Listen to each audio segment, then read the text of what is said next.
Il y a tout juste une heure, Geneviève de Fontenay est décédée à l'âge de 90 ans, icône du concours Miss France, réputée, je le disais, pour son style et son franc-parler. Bonjour Caroline Baudry. Bonjour. Alors celle que l'on surnommait la Dame au chapeau a régné pendant plus de 60 ans sur le célèbre concours de beauté. Et oui, celle que l'on reconnaissait à ce grand couvre-chef de feutre noir ou blanc, son visage très maquillé et sa gouaille est d'abord nommée Miss Élégance en 1957 avant de rejoindre le comité Miss France que dirige son compagnon Louis Poirot de Fontenay. Quand il disparaît en 1981, l'ancienne mannequin propulse le concours en rendez-vous phare de la télé française. 10 millions de téléspectateurs et autant de paillettes. Elle mène les Miss à la baguette lors des tournées françaises. Écoutez, elle répondait en 2017 à Christophe Ondelat sur Europe 1. Ça m'a permis d'avoir une vie quand même particulière, animée, le contraire des gens qui sont obligés de voir toute l'année les mêmes tronches avec le patron qui vous ordonne d'aller aux toilettes pendant 10 minutes, sinon vous êtes, on vous scie les pattes. Hein. Bon, j'avais la liberté, mais c'est une liberté qui était avec des risques, évidemment. Le rachat du comité par Endemol en 2002 marque le début d'une guerre. Elle crée un autre concours de beauté en parallèle. Elle dénonce des Miss vulgarisées. Celles qui écartent les cuisses iront chez Endemol, les autres iront chez moi. Elle claque la porte en 2010 mais multiplie les apparitions dans les médias pour donner son avis sur tout. Geneviève de Fontenay n'épargne personne, pas même les hommes et femmes politiques. Je mourrai digne sous mon chapeau, avait-elle déclaré à des journalistes. Merci Caroline Baudry. Et les premières réactions de personnalités affluent bien sûr. Je vous propose d'écouter celle d'Élodie Gossuin, Miss France 2001, qui nous partage son émotion.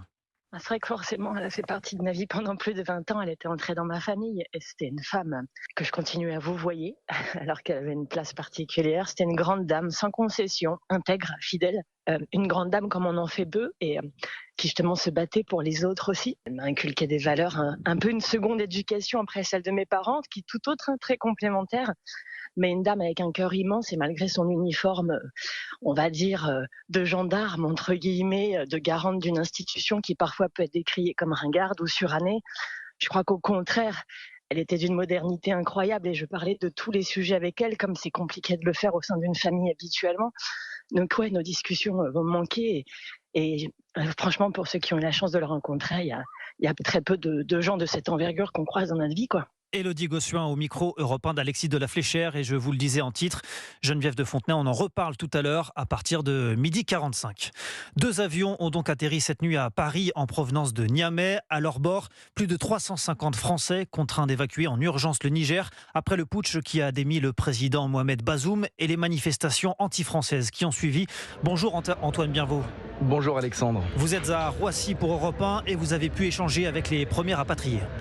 Oui, ces premiers ressortissants français qui sont arrivés dans 2 avions, le premier en pleine nuit et le deuxième tôt ce matin, à la sortie évidemment de l'émotion et de la joie de revenir sur le sol français. Beaucoup d'entre eux ont eu peur ces derniers jours à Niamey lors des émeutes anti-françaises.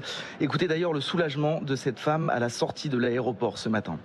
À un moment donné, on a eu vraiment cette sensation de l'insécurité. On savait que tout peut basculer à tout moment. Donc du coup, on avait vraiment cette sensation d'insécurité. On n'est pas sorti de la maison, on est resté, depuis que ça a commencé, on n'est pas sorti de la maison, on était resté à l'intérieur jusqu'à ce qu'on nous a évacués.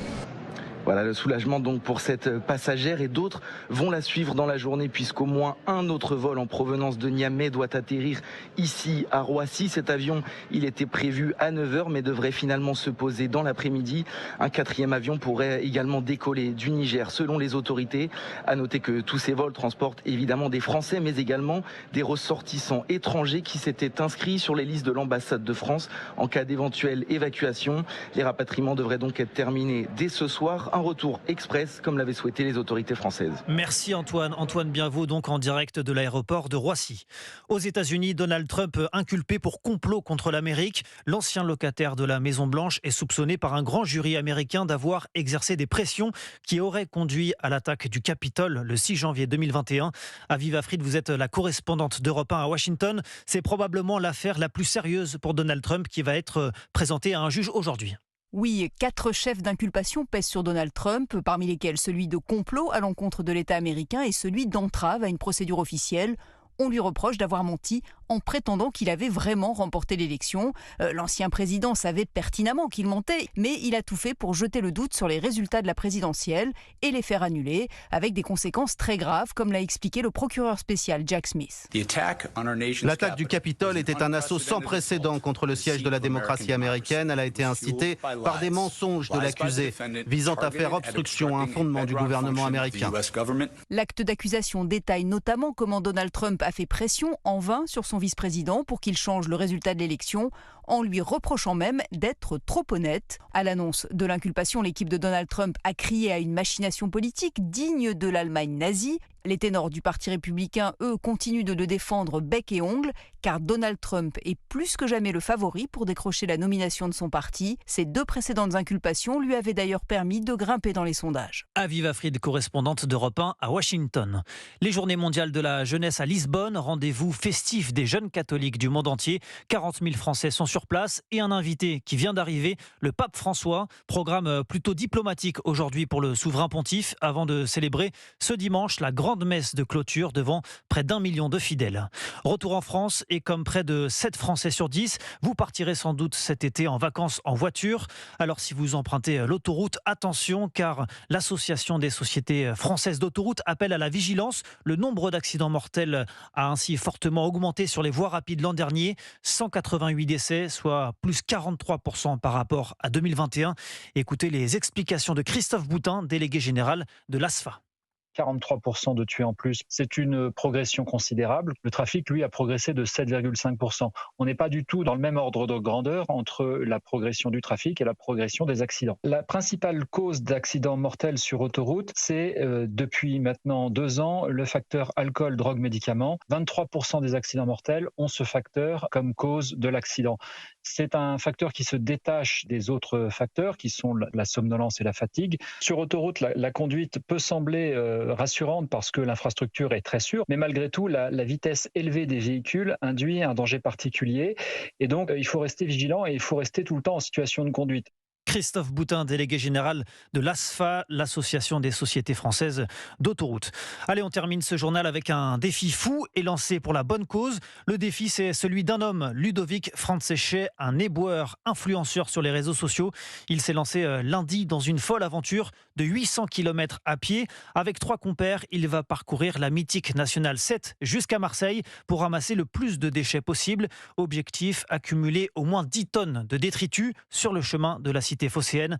Europe 1 a suivi hier ses premiers pas à la sortie de la capitale. Là, on est un tout petit peu en retard, hein, les gars. T'as compté les poubelles là? Donc là, tu dis à gauche, c'est ça, Jean-Marc? Allez, on y va, c'est parti. On retrouve des verres, des paquets de clubs, beaucoup de bouteilles, beaucoup de canettes. Et en plus, c'est camouflé par les feuilles, donc des fois, on les voit pas. Il y en a encore une là-bas, là, c'est dégueulasse. En faisant cette opération sur la N7, il y a les déchets qui sont là depuis des années et on va nous s'en occuper là. Et ça sera ça en moins. Moi, j'ai le rêve qu'un jour, on arrive à un point zéro. Ça voudra dire qu'il n'y aura plus un déchet par terre et que tout le monde sera sensibilisé. On va à Marseille, là. Non, je déconne pas? Écoutez, moi, je vous admire. Merci, madame. Allez, bon courage. Prenez soin de vous. Au revoir. Et le reportage d'Antoine Bienvaux.